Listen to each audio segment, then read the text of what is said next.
हम लोग इससे पहले एक YouTube चैनल पे हम लोगों ने एक टॉपिक पढ़ा था वैल्यूएशन ऑफ गुडविल। तो वैल्यूएशन ऑफ गुडविल में हम लोगों ने इस पे गुडविल की डिफिनीशंस के बारे में पढ़ा, गुडविल के कैरेक्टरिस्टिक्स, गुडविल के नेचर्स, गुडविल के वैल्यूएशंस की नीड्स के बारे में पढ़ा।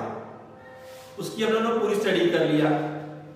अब हम लोग देखेंगे कि कैसे हम गुडविल को कैलकुलेट करेंगे, इसके बारे में हम लोग सीखेंगे। तो गुडविल को कैलकुलेट जो किया जाएगा वो नॉन परचेजिंग गुडविल के बारे में हम लोग पढ़ेंगे। हमने उस वीडियो में आपको बताया था कि गुडविल दो तरह की होती है, एक परचेजिंग गुडविल जो बैलेंस शीट की एसेट्स में शो की जाएगी, और एक नॉन परचेजिंग गुडविल जिसको हम लोग बैलेंस शीट के एसेट्स में नहीं दिखलाएंगे। तो हम लोग उसी गुडविल के बारे में सीखेंगे जो बैलेंस शीट की एसेट्स में दिखलाई नहीं जाएगी, बल्कि स्पेसिफिक पर्पस के लिए, जो आपको हमने उस वीडियो में बताया है, स्पेसिफिक पर्पस के लिए उसका कैलकुलेशन किया जाएगा। तो कई सारे मेथड्स गुडविल के वैल्यूएशन के लिए हैं। आज जो हम लोग पढ़ेंगे टॉपिक एक्चुअल एवरेज प्रॉफिट से गुडविल के वैल्यूएशन करने का तरीका। तो उसके हम फार्मूले के बारे में पहले आए। तो पहले देखिए हम लोगों ने लिखा है average profit method, methods of valuation of goodwill में average profit methods. Average profit methods में हमें क्वेश्चन में कुछ ईयर्स के प्रॉफिट दिए रहेंगे, कुछ ईयर के प्रॉफिट दिए रहेंगे, लॉस भी दिया जा सकता है। उन प्रॉफिट को ऐड कर लिया जाएगा और अगर लॉस होगा तो उसको माइनस कर लेंगे। तो प्रॉफिट को ऐड कर लेंगे, लॉस को माइनस कर लेंगे। केवल प्रॉफिट दिया तो सारे प्रॉफिट को ऐड कर लिया। ऐड करने के बाद जितने भी ईयर के प्रॉफिट को या लॉस को आपने लिया है उतने नंबर ऑफ ईयर से डिवाइड कर दोगे, एक पर्टिकुलर अमाउंट यहां आपको मिल जाएगी। और गुडविल निकालने के लिए आपको इस एक्चुअल एवरेज प्रॉफिट को लिख देना है और जितने भी नंबर ऑफ ईयर्स परचेजेस दिया है उससे मल्टीप्लाई कर देंगे। यहां नंबर ऑफ ईयर्स परचेजेस का मतलब होता है कि जैसे कोई रनिंग बिजनेस है, उसको कोई बिजनेसमैन रन करा रहा है। अगर हम उस बिजनेस को जाके परचेज करने खरीद लें तो कितने ईयर तक, अगर हम कोई एडिशनल एक्टिविटीज ना करें, हम कोई जैसे वो बिजनेस नॉर्मली रन कर रहा था उसी तरह रन कराएं, तो कितने ईयर तक हम पुराने उस बिजनेसमैन की गुडविल को फायदे के रूप में ले सकते हैं, कितने ईयर तक उसका फायदा उस पुराने बिजनेसमैन का लिया जा सकता है। उसी को नंबर ऑफ ईयर्स परचेज करते हैं, मल्टीप्लाई करेंगे, हमें गुडविल की वैल्यू आ जाएगी। देखिए जो नॉर्मली जब आप बड़े एग्जाम में जाओगे तो गुडविल के वैल्यूएशन के लिए इस छोटे से फॉर्मूले से आप आंसर नहीं निकाल पाओगे। आपको जो यहां पर एक्चुअल प्रॉफिट दिया हुआ है, इस एक्चुअल प्रॉफिट को पहले कैलकुलेट करना होगा। यहां पर एक्चुअल प्रॉफिट से यह मतलब होता है कि जब कोई भी बिजनेस रन करता है तो पूरे ईयर में जितने भी ट्रांजैक्शन करता है, जितने भी एक्सपेंसेस करता है, इनकम करता है, चाहे वो रेकरिंग नेचर की हो, नॉन रेकरिंग नेचर की हो, ऑपरेटिंग हो, नॉन ऑपरेटिंग हो, सबको वो बिजनेस की बुक्स में रिकॉर्ड कर लेता है और उसके बाद ट्रेडिंग पीएल बनाकर अपने बिजनेस का प्रॉफिट निकाल देता है। लेकिन गुडविल के वैल्यूएशन के लिए हमें वो प्रॉफिट चाहिए जो बिजनेस अपनी मेन एक्टिविटी से लाया, जो अपनी मेन एक्टिविटी से, जैसे मान लो फर्नीचर की दुकान है तो फर्नीचर के बेचने से जो हमें प्रॉफिट मिले, अगर हमारी कपड़े की दुकान है, मोबाइल की दुकान है, उसके एक्चुअल बिजनेस से हमें जो प्रॉफिट मिले उसी को हम लोग एक्चुअल प्रॉफिट कहेंगे। जैसे एक एग्जांपल सुने, जैसे मान लो आप क्रिकेट देखते हो, क्रिकेट में जब कोई भी बैट्समैन रन बनाता है उस समय खेल रहा होता है तो उसके पैर पर अगर बॉडी पे लग गया तो लेग बाई मिलता है, अगर गेंद थोड़ा विकेट से दूर गई वाइड मिलता है रन, बाई रन मिलता है। तो ये रन उस बैट्समैन के अकाउंट्स में नहीं जोड़े जाते। टोटल रन में तो टीम के जुड़ेंगे लेकिन बैट्समैन के अकाउंट्स में नहीं जुड़ेंगे। कारण क्या है? वो बैट्समैन से रिलेटेड रन नहीं है। उसी तरह जब हम लोग किसी भी बिजनेस के एक्चुअल प्रॉफिट को देखेंगे, इस तरह की जो एबनॉर्मल इनकम और एक्सपेंसेस हैं उनको पहले अलग कर लिया जाएगा, उसके बाद जो प्रॉफिट आएगा उसी को एक्चुअल प्रॉफिट कहेंगे और उसी से हम लोग फॉर्मूले को बनाएंगे। अब एक्चुअल प्रॉफिट अगर क्वेश्चन में इस तरह की कंडीशन दी है कि इन ईयर में ऐसी एक्टिविटीज हुई हैं जो प्रॉफिट को डिस्टर्ब किए हैं, घटा दिए या बढ़ा दिए, तो सबसे पहले हम उस प्रॉफिट को एडजस्ट कर लेंगे। तो कैसे करेंगे, देखो इस टोटल एक्चुअल प्रॉफिट को पहले कैलकुलेट कर लेंगे। लिखेंगे calculation of actual average profit. 3 column बना लेंगे, एक पर्टिकुलर्स का, एक प्रॉफिट का और एक एक्चुअल प्रॉफिट का। पर्टिकुलर्स में जिन जिन ईयर्स के प्रॉफिट दिए होंगे उन ईयर को लिख लेंगे। जैसे 2010 है, 11 है, 12 है, यहां लिख लेंगे। जो क्वेश्चन में प्रॉफिट दिया उसको लिख लेंगे यहां पे। फिर उसके बाद क्वेश्चन को पढ़ेंगे। अगर इन ईयर में कोई एबनॉर्मल गेन हुई है, स्पेकुलेशन बिजनेस है, लॉटरी बिजनेस है, इस तरह का कोई एबनॉर्मल गेन हुआ है, अगर वो गेन हुआ है तो ये प्रॉफिट उस ईयर में बढ़ गया होगा। नॉर्मल प्रॉफिट में बदलने के लिए उसको माइनस कर देंगे। कोई नॉन रिकरिंग इनकम है, कोई मशीन हमने सेल किया प्रॉफिट हो गया, हमने बिजनेस के फर्नीचर को सेल किया प्रॉफिट हुआ, इन्वेस्टमेंट को सेल किया प्रॉफिट हुआ। तो ऐसे इनकम जो बिजनेस में बार बार ना हो, ऐसे इनकम को भी हम लोग लेस कर लेंगे। तो जो इनकम बिजनेस में रेगुलर होते होंगे वही गुडविल के वैल्यूएशन में प्रॉफिट में जुड़ने चाहिए। तो अगर वो नॉन रिकरिंग नेचर की है यानी बार बार नहीं हुए हैं, ऐसी इनकम को हम लोग लेस कर लेंगे। फिर उसके बाद नॉन ऑपरेटिंग इनकम, ऐसी इनकम जैसे हमने बिजनेस का पैसा बैंक में डिपॉजिट कर दिया, तो बैंक में जब डिपॉजिट किया तो बैंक हमें इंटरेस्ट देगा, चाहे हमारा बिजनेस रन कर रहा है चाहे रन नहीं कर रहा है, तो इंटरेस्ट हमें मिलेगा। ऐसा इनकम हमारी नॉन ऑपरेटिंग इनकम होती है। वो भी हमारे उस ईयर के सारी रिकॉर्डिंग में ट्रेडिंग पीरियड में शामिल है, वो भी प्रॉफिट को बढ़ाई है, लेकिन हम उसको नॉर्मल इनकम नहीं मान रहे हैं, इसलिए ऐसी नॉन ऑपरेटिंग इनकम को भी उस ईयर के प्रॉफिट से माइनस करते हैं। एक एक ईयर 2-2 ईयर का दिया रहता है, जैसे जैसे दिया जाएगा आप कर लोगे, जो आएगा एक्चुअल प्रॉफिट इंडिया। हो सकता है किसी ईयर में नॉर्मल गेन दिया हो, किसी ईयर में नॉन रिकरिंग इनकम दी हो, किसी में नॉन ऑपरेटिंग इनकम दी हो, तो जिन जिन ईयर में ये इंफॉर्मेशन होगी उस ईयर के प्रॉफिट से आप उसको लेस कर देना। फिर उसके बाद एक ईयर फिर लिखा, कोई एबनॉर्मल लॉस हुआ है, कोई loss by destroyed by fire है, लॉस बाय थेफ्ट है, इस तरह के जो एबनॉर्मल लॉसेस हुए होंगे उस ईयर के हमारे फाइनेंशियल बुक में ट्रेडिंग पीरियड में शामिल किए गए होंगे और वो लॉसेस उस ईयर के प्रॉफिट को कम कर दिए होंगे। तो जब हम लोग उसको भी नॉर्मल प्रॉफिट में बदलेंगे, हम लोग ऐसे एबनॉर्मल लॉसेस को ऐड कर देंगे। तो क्वेश्चन में अगर किसी भी ईयर में एबनॉर्मल लॉस दिया है उस लॉस को ऐड कर देंगे और फिर उस ईयर का एक्चुअल प्रॉफिट यानी क्या। अब जितने भी ईयर दिए हैं उन ईयर्स के एक्चुअल प्रॉफिट को ऐड करके लिख देंगे टोटल एक्चुअल प्रॉफिट। अब देखो जो एवरेज प्रॉफिट हम लोग यहां निकाले वो अब फिर से कैलकुलेट होगा। एक्चुअल एवरेज प्रॉफिट इस टोटल प्रॉफिट को लिख लिया, जितने ईयर्स के प्रॉफिट आप लिखे उतने नंबर ऑफ ईयर्स से डिवाइड कर दिया, ये आपका प्रॉफिट मिल गया।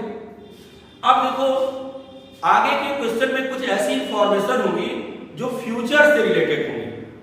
फ्यूचर में हमें कुछ एक्सपेंसेस आने वाले समय में नहीं पेड करने पड़ सकते हैं और फ्यूचर में कुछ एडिशनल एक्सपेंसेस बढ़ सकते हैं। जैसे कि एग्जांपल में अगर बिजनेस कोई परचेज कर लिया और अपनी बिल्डिंग में शिफ्ट कर लिया, तो पहले वो किराए के बिजनेस में था, किराए के बिल्डिंग में, तो किराया हमें देना पड़ता था, और अगर अपनी बिल्डिंग में शिफ्ट कर दिया तो हमें किराया नहीं देना पड़ेगा। हम पहले एक्सपर्ट मैनेजर रखकर बिजनेस को मैनेज करा रहे थे, उसको सैलरी देते थे। अब हम खुद बिजनेस को मैनेज करेंगे और अब हमारी सैलरी बच जाएगी। तो कुछ एक्सपेंसेस ऐसे होंगे जो फ्यूचर में नहीं पेड करने पड़ेंगे, उनका भी इफेक्ट इस प्रॉफिट पर पड़ेगा। और हो सकता है कि फ्यूचर में कुछ नए एक्सपेंस बढ़ जाए, जैसे हम अपने बिजनेस का इंश्योरेंस अभी तक नहीं कराए थे, इंश्योरेंस करा लें, अभी तक कोई मैनेजर नहीं रखे थे, मैनेजर रख लें। तो कुछ फ्यूचर में नए एक्सपेंस अगर बढ़ते घटते हैं तो अभी इस प्रॉफिट को इफेक्टिव करेंगे। तो हम लोग क्या करेंगे, ये जो हमारा एक्चुअल प्रॉफिट आ गया, एक हेडिंग डालेंगे at expenses will not be paid in future. तो जो एक्सपेंसेस अभी तक हो रहे थे और अगर फ्यूचर में वो पेड नहीं होंगे तो ऐसे एक्सपेंसेस को इस प्रॉफिट में हम लोग ऐड कर देंगे, नाम लिखकर ऐड कर देंगे। उसके बाद अगर कोई expenses will be paid in future, अगर कोई एक्सपेंस ऐसा जो फ्यूचर में पेड होगा, तो जब नए एक्सपेंस बढ़ेंगे तो हमारा ये प्रॉफिट घट जाएगा। अगर फ्यूचर में हमें कुछ एक्सपेंसेस नहीं पेड करने पड़ेंगे जो पहले होते थे अब नहीं पेड करने पड़ेंगे तो हमारे प्रॉफिट को बढ़ा देंगे, लेकिन अब तक नहीं होते थे, अब नए एक्सपेंसेस अगर बढ़ जाएंगे तो हमारे प्रॉफिट को माइनस कर देंगे।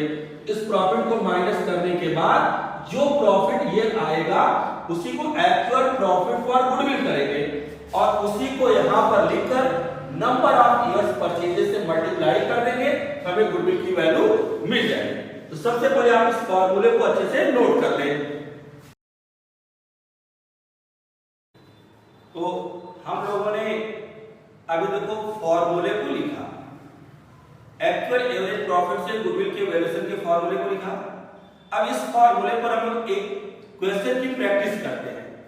तो क्वेश्चन देखिए आपकी स्क्रीन पे है, हम इसको यहां से पढ़ रहे हैं।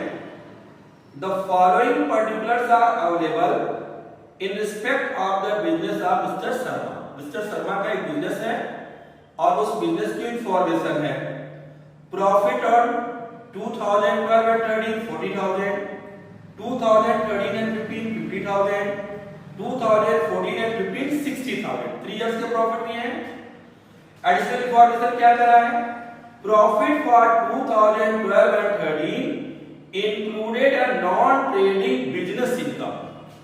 12 और 13 में एक non trading business income include है 4,000। Profit for 2013 and 14 is reduced by ₹6,000 due to stock destroyed by fire। अब देखो 2013-14 में एक एबनॉर्मल लॉस के बारे में क्वेश्चन में इंफॉर्मेशन दे रहा है। Profit for 2014-15 includes ₹5,000 income on investment. Income on investment एक नॉन ऑपरेटिंग इनकम है, ऐसी इनकम के बारे में भी इंफॉर्मेशन दे रहा है। फिर आगे कह रहा है कि the stock was not insured.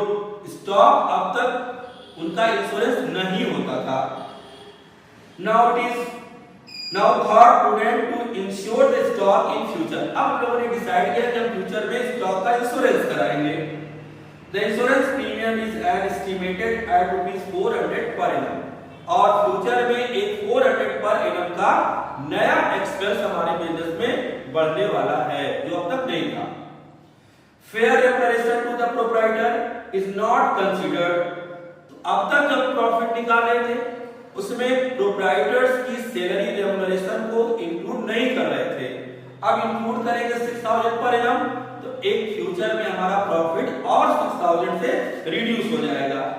और नीचे इंफॉर्मेशन में कह रहा है you are calculating the value of goodwill on the basis of 2 years purchases of average profit of last 3 years। तो ये क्वेश्चन हो गया। अब इसके सॉल्यूशन पर हम लोग आते हैं। तो देखो हम लोगों ने क्वेश्चन को अच्छी तरह से स्टडी किया। क्वेश्चन को जितना अच्छे से पढ़ेंगे उतनी जितनी अच्छी हमें मीनिंग क्लियर होगी उतना अच्छा हम लोग क्वेश्चन लगाएंगे। देखो ये बताया गया है कि अगर आपने क्वेश्चन की मीनिंग को सही तरह से क्लियर कर लिया, आधा सॉल्यूशन आपको मिल चुका है। अब यहाँ पे हम लोग क्वेश्चन को पढ़ लिए, सारी चीजें क्लियर कर लिया, अब हम लोग क्वेश्चन को लगाना शुरू किया जाए। तो सबसे पहले हम लोग ये निकाल दिया गया वैल्यूएशन ऑफ गुडविल। तो वैल्यूएशन ऑफ गुडविल में हम लोग सबसे पहले एक्चुअल प्रॉफिट को निकालें। तो देखो हम लोग को 3 ईयर क्वेश्चन बताया, 3 ईयर दिया 31 मार्च 2013। 31 मार्च 2013 को हमारा प्रॉफिट था 40,000, क्वेश्चन में दिया हुआ है। और उस ईयर में एक नॉन ऑपरेटिंग इनकम हुई है और बिजनेस की अपनी मेन एक्टिविटी से हटकर कहीं बाहर से हुई है। ऐसी नॉन ऑपरेटिंग इनकम हम अपना जब पीएल अकाउंट बनाए होंगे तो उसकी क्रेडिट में लिख दिए होंगे और वो हमारे प्रॉफिट को इंक्रीज कर चुका होगा, तो हमने उसको यहां से माइनस कर दिया। उस ईयर में हमारे बिजनेस की नॉर्मल प्रॉफिट रही होगी 36,000, फिजिकल लिख दिया, क्वेश्चन में पढ़े थे। फिर आई 31 मार्च 2014 को क्वेश्चन में 50,000 प्रॉफिट दिया था। इस ईयर में भी एक एबनॉर्मल लॉस हुआ था। तो जब एबनॉर्मल लॉस हुआ होगा तो हमारी फाइनेंशियल बुक में रिकॉर्ड हो गया होगा। एबनॉर्मल लॉस है, हम पीएल की डेबिट में भी लिख दिए होंगे और उसके लिखने के कारण हमारा प्रॉफिट उस ईयर में कम हो गया होगा। अब गुडविल की वैल्यूएशन के लिए उसको नॉर्मल प्रॉफिट में बदलना है, तो हम क्या करेंगे, जो लेस हो चुका था उसको लाकर ऐड कर दिए। अब उस ईयर की नॉर्मल प्रॉफिट हो गया 56,000। उसके बाद 31 मार्च 2015 का प्रॉफिट दिया है क्वेश्चन में 60,000। और इस ईयर में एक नॉन ऑपरेटिंग इनकम है। नॉन ऑपरेटिंग इनकम जो बिजनेस की अपनी मेन एक्टिविटी से रिलेटेड नहीं है, लेकिन बिजनेस में उसका कहीं ना कहीं इनडायरेक्टली लिंक है, तो वो इनकम हमारी उस ईयर की प्रॉफिट को बढ़ाई होगी। तो हम क्या करेंगे, नॉर्मल में बदलने के लिए ऐसी नॉन ऑपरेटिंग इनकम को लेस कर दिया। अब गुडविल की वैल्यूएशन के लिए हमारे लिए ये प्रॉफिट मेन प्रॉफिट बने, ये प्रॉफिट नहीं, ध्यान दें, हमारी ये प्रॉफिट मेन बने। अब हम सबसे पहले इनको ऐड कर देंगे, तीनों प्रॉफिट को ऐड किया, टोटल आया 1,47,000। अब ये हमारा मिला टोटल एक्चुअल प्रॉफिट गुडविल के वैल्यूएशन के लिए। अब इसी प्रॉफिट का एवरेज निकालेंगे, तो लिखेंगे एक्चुअल एवरेज प्रॉफिट। इस टोटल प्रॉफिट को हम लोगों ने 3 से डिवाइड किया, क्यों? क्योंकि हमने 3 इयर्स के प्रॉफिट को यूज किया है, आया 49,000। अब ये 49,000 हमें एवरेज मिलेगा, लेकिन ये तब तक मिलेगा जब हम कोई एडिशनल एक्सपेंस बढ़ाएं और घटाएंगे नहीं। अगर एडिशनल एक्सपेंस बढ़ाएं घटाएंगे, ये प्रॉफिट भी हमारा घटेगा बढ़ेगा। तो हम लोग क्या करेंगे, क्वेश्चन में देखा गया कि 2 एडिशनल एक्सपेंस आ जाएंगे जब हमारा ये जो बिजनेस आगे बढ़ेगा, तो 2 नए खर्चे बिजनेस में बढ़ने लगेंगे।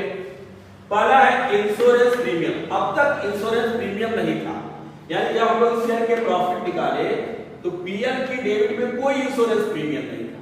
अब पीएल की डेबिट में एक इंश्योरेंस प्रीमियम आ जाएगा, तो जो हमारे इस नॉर्मल प्रॉफिट को कम कर देगा 400 रुपए से। और जब हम लोग ये प्रॉफिट कैलकुलेट किए तो प्रोप्राइटर की सैलरी को नहीं कंसीडर किया गया, प्रोप्राइटर की सैलरी को पीएल की डेबिट में नहीं दिखलाया गया। अब ये कह रहा है कि नहीं, गुडविल के वैल्यूएशन के समय प्रोप्राइटर की कैपिटल, प्रोप्राइटर की सैलरी को भी आप माइनस करो, उसको भी एक्सपेंस मानो, तो फ्यूचर में एक नया एक्सपेंस और बढ़ जाएगा, तो हमारा प्रॉफिट 6,000 से और कम होगा। तो जो हमें 49,000 मिल रहे थे, तो expenses will be paid in future, जो नए एक्सपेंसेस बढ़ेंगे तो ये प्रॉफिट घटकर हो गया 42,600। अब गुडविल, यही प्रॉफिट हमारी गुडविल में वैल्यूड होगी, इंक्लूड किया जाएगा इस प्रॉफिट को। तो गुडविल इज इक्वल टू जो हमारा ये एक्चुअल एवरेज प्रॉफिट आया है into number of years purchase जो क्वेश्चन में दिया गया, तो मल्टीप्लाई किए, गुडविल होगा आंसर 85,200। एक बार आप उसको अच्छे से नोट कर लीजिए।